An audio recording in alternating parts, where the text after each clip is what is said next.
last week was that 30 year anniversary of the Matildas playing in a FIFA tournament for the first time. What are your memories of that? Obviously, both playing in it together. Really good memories. You know, I mean, look, whilst it was really hard to raise the money to be able to afford to go there, all of us were, you know, had to work to be able to play for our country. But the memories, I think, are the things that you actually take and you'll never forget. And we whilst, you know, it was a really hard competition for us, and I don't think we had much of a training camp before we left.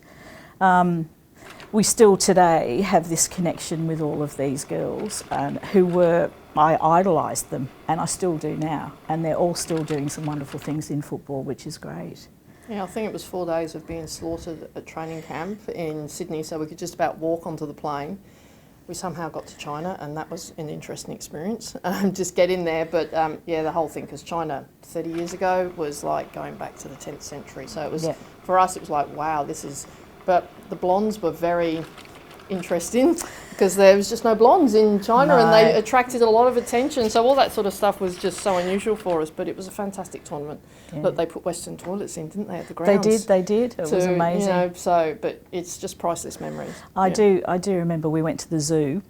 This is off the field. We went to the zoo, and there was a couple of blondes in the team, obviously, and we were followed rather than there was a line behind us rather than a line for the pandas. So it was really quite interesting.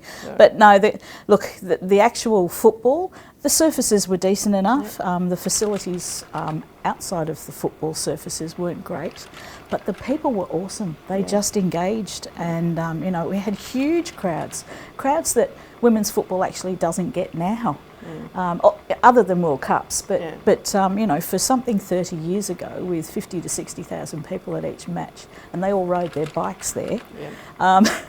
Just awesome memories. And there were 3 Southeast Melbourne, Southeast Victorian locals in that squad. I mean, who says that we haven't produced many players from this region? It's pretty crazy. Well, it's quite true. So yeah, 3 of us, Debbie, myself and Jane Oakley, who was for a while the pin-up girl for Victorian soccer with Paul Wade.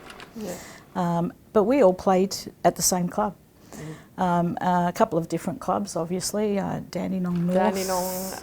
Dandenong when it was Dandenong, Berwick City, and Casey Comets. Cranbourne when we were there. Yeah.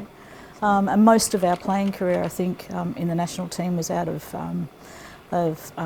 Comets at Cranbourne. And even within those ranks there, like Deb coached me, Jane coached me, I had children, came back, and then they were coaching again. So even though we were players together, you know, those 2 dabbled a little bit in the coaching and have continued to do that. I went off and still played, but had a couple of children and came back. But we've always been involved in football in that area. How many games did you each play for the Matildas? Well, I'm 12 caps. Come on. You're more than me. No, not an awful lot, because I've got 17 official caps, but I played a little bit longer than Deb, but over a 10-year period. And so if you equate the number of caps to what I would have had today, it's an awful lot more. But so it was very rare to actually have an A-class game recorded. Like, I did a number of tours, and we went to like places like Hawaii and Noumea, but they weren't recognised as by FIFA as A-class games. So. And Debbie would have played more games if you didn't clean her up in a game or a training day. I know, no love lost between Debbie and I, as far as me being a goalkeeper and Debbie being a centre back. We worked really, really well together. Now I may have flattened her a couple of times I just got in the way. It was my own fault. Yep, seriously, her own fault. My own fault, but yeah, did my ankle. But it didn't stop her from actually telling me on more than one occasion.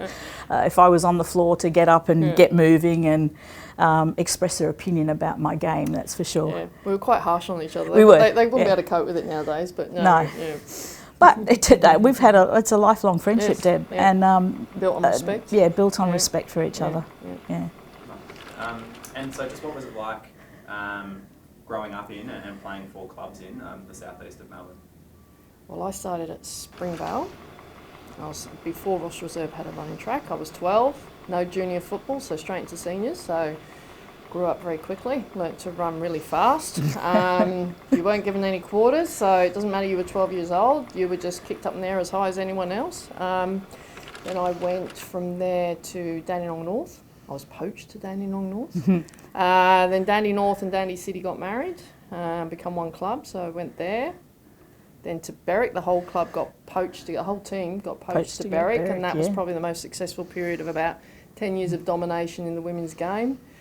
Then we went to Casey, which was Cranbourne. I think I was there for about 15 years before I went and coached at Sandringham for 5 years. And then when the NPL came up, the women's NPL, Teresa sort of coerced me back to Southern, and I've coached the under-13s, which are now the under-14s at Southern. So that's been my playing career. But the grounds we used to play on, the facilities for training were atrocious. You know, at Dandenong North, you had to get there on match day to put all the nets up and mark the lines, but you also had to make sure in the winter you were there with brooms to sweep the water off the pitch.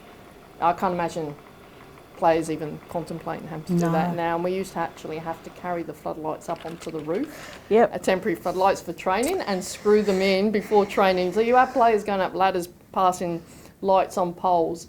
Yep. And when the ground was no good, we had to train in the car park. That's right. I remember goalkeeping training on the asphalt in the car park with lots of layers on. Yeah. And but you know those memories, you can't. They wouldn't be able to relive them today. But I think that's what gave us the determination and the spirit to actually continue on in the game, to actually make it. To want to make it better for other people coming through. I mean, my pathway is very similar to Deb's with clubs in the local area. In fact, I think I only left 1 year to go and play for Waverley. I was poached to go and play with this club, but I came back. Couldn't help myself. Came back to be with my friends. Yeah. But I also, during that time, ended up becoming a development officer for women's football for Football Federation Victoria. Prior to that, with Women's Soccer Victoria, there was an amalgamation of those two bodies so that funding could all come into the one area. I also, tripped off a couple of times. In fact, I found out I was pregnant with my first child on a tour to Denmark with the under-19 national team. And so I did a fair few managerial roles within the national setup as well. So I was very lucky with my career, and but at that time, there were very few people around football, and now that women's football, and now that it's become popular, a lot of those roles seem to not be given to people who are in the sport, and that's what we'd like to see out here in this area, is that there's more opportunities open. Some of us have, paved some careers in the area, but it's been really damn hard work for all of us. Lots of setbacks and lots of knocks, and you're not good enough and you'll never make it. It takes certain types of people to actually persevere and to achieve some of the things that, for example, Debbie and Jane and these FIFA 30 people, Matildas, they've been awesome. And we just want to share that. You've forgotten nearly the 20 years in the Victorian State team together. Oh, yes. You just forgot that small I forgot that. Forgot 20 years of state football together. Yeah. Really, that was. But I think that's where we built all of these strong bonds as well. Yeah. State football was awesome. Each year we'd go away for a week of national championships. Yeah, 10 days away. 10 days. Yep. That sort of kept you going because. Nowadays, obviously, the league's much more competitive. When we played, the league wasn't overly competitive, so you maybe only had 2 or 3 games a year that you really were going to be under the pump for. So we all sort of kept in it because we wanted to go away and play in that competition for Victoria and have that really competitive environment so we could prove that we were what we were. And to be honest, it was a very, very good team. It was. The last national championships was in 1999, and we headed off to Tasmania to play, and we had a mix of some younger players and some of us then called veterans, and we actually beat Queensland in the final and won that national championships, and I was 38 then. Yeah, I was 33. So we were very so-called old. But the youngsters that came through from that next era, I remember Melissa Barbieri was in that squad as a midfielder. So obviously she's gone on. Louisa Bisbee went on to play for Australia as well. So, and there was a number of other junior national players in that team too. So we've always in Victoria produced females who could go on and play for Australia.